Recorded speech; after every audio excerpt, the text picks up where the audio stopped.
Culture G, cultivez votre curiosité. Bonjour à tous, si vous aimez la littérature, le théâtre, le cinéma ou les séries, nul doute que cet épisode va vous intéresser. Je vais vous présenter un artifice dramaturgique, une technique souvent utilisée par les auteurs lors de la création d'un scénario, le fusil de Tchekhov.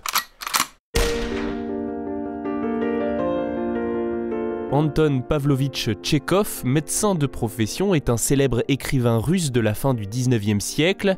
Il a écrit des centaines de récits, de nouvelles, de chroniques et de pièces de théâtre, et il a donné son nom à une technique scénaristique que l'on appelle parfois la loi de conservation des détails, ou plus couramment le fusil de Tchekhov. Cette technique est relativement simple à comprendre. Elle consiste pour l'auteur à placer dans son récit une information qui semble anodine, en apparence, et qui va en fait s'avérer primordiale.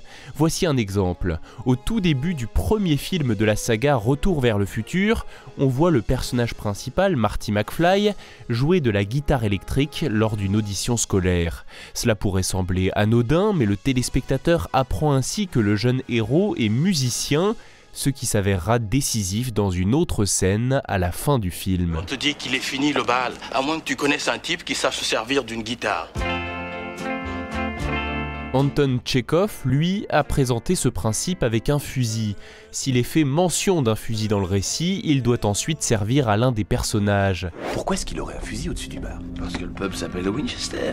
Si vous prêtez attention à ce genre de détails, vous pourrez ainsi anticiper des péripéties ou des retournements de situation. Les écrivains et les scénaristes les plus doués sont évidemment ceux qui les rendent discrets, qui les intègrent finement dans l'histoire afin que la surprise du lecteur ou du spectateur soit totale. Habilement utilisé, ce procédé procure même une certaine satisfaction au lecteur ou au spectateur lorsqu'il se rappelle du détail et réalise à quel point il était loin d'imaginer qu'il pouvait être aussi important. Moi, je suis rusé, comme un renard. Faut pas qu'il se doute de quelque chose. Faut garder la surprise. Pour Tchekhov, il ne doit pas y avoir de fusil inutile. Écoutez comment il décrit ce principe, je cite. Supprimez tout ce qui n'est pas pertinent dans l'histoire. Si dans le premier acte vous dites qu'il y a un fusil accroché au mur, alors il faut absolument qu'un coup de feu soit tiré avec au second ou au troisième acte. L'écrivain russe dit bien qu'il faut absolument que ce fusil soit utilisé. C'est un peu comme une promesse faite au lecteur attentif. Il a tenu sa parole. Depuis le 19e siècle et la mise en lumière de cette technique scénaristique par Anton Tchekhov, le nombre de fictions a considérablement augmenté.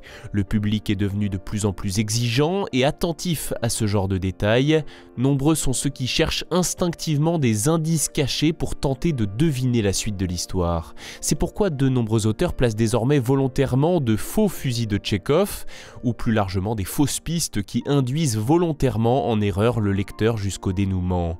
On les appelle des harengs rouges. C'est une autre technique dramaturgique que les écrivains et les scénaristes doivent utiliser avec finesse et parcimonie. Un exemple plutôt réussi, dans le livre La fille de papier de Guillaume Musso, le hareng rouge, c'est le fait que la demoiselle soit tombée du livre, soit un personnage de roman qui rencontre son créateur. Le lecteur en doute un moment, puis l'accepte, avant le retournement de situation, la chute devenue inattendue. Merci d'avoir écouté cet épisode, j'espère qu'il vous a plu et je vous présente toutes mes excuses si je vous ai spoilé, divulgaché en partie Retour vers le futur ou La fille de papier. J'espère que cela ne vous empêchera pas de mettre une bonne note ou un bon commentaire à ce podcast.